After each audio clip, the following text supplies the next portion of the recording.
अरे 8 नवंबर के केकवा कटतै नाचबै कमर हिलाइबै सोभे झूम के रे भैया झूम के।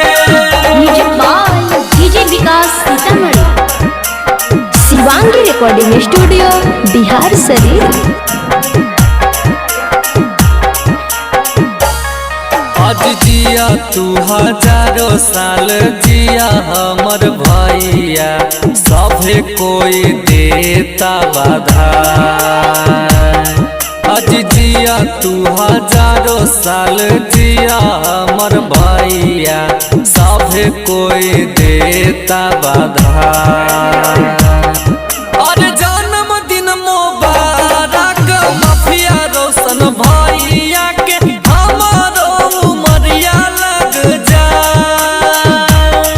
और जन्मदिन मुबारक माफिया रोशन भैया के, हमारो उमरिया लग जाए।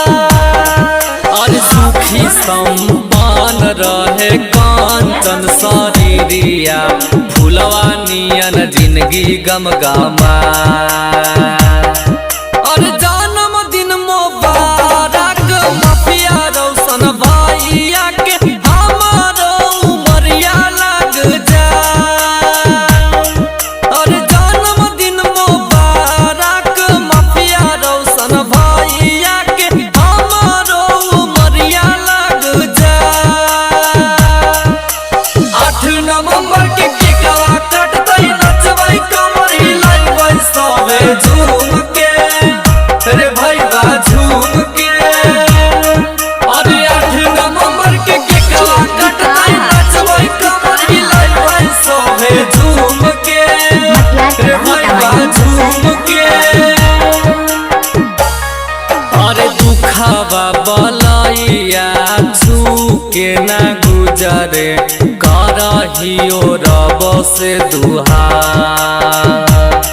अरे दुखवा बलैया छू के ना गुजरे, करहियो रब से दुहार।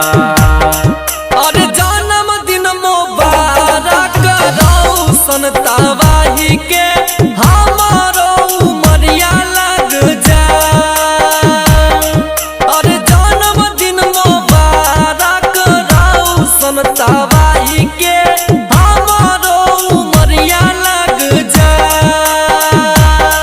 आज जिया तू हजारों साल जिया हमर भैया, सभे कोई देता बधाई। और जन्मदिन मुबारक रोशन तबाही के, हमारो उमरिया लग जाए। और जन्मदिन मुबारक रोशन तबाही के, हमारो उमरिया लग जाए। शिवांगी झूम के। और 8 नवंबर के केकवा कटतै नचबै कमर हिलाइबै सोभे झूम के रे भैया झूम के। अरे दुखवा बलैया छू के ना गुजरे, करहियो रब से दुहार। अरे दुखवा बलैया छू के ना गुजरे, करहियो रब से दुहार। और जन्मदिन मुबारक रोशन तबाही के, हमारो उमरिया लग जाए। और जन्मदिन मुबारक रोशन तबाही के, हमारो उमरिया लग जाए। आज जिया तू हजारों साल जिया हमर भैया, सभे कोई देता बधाई।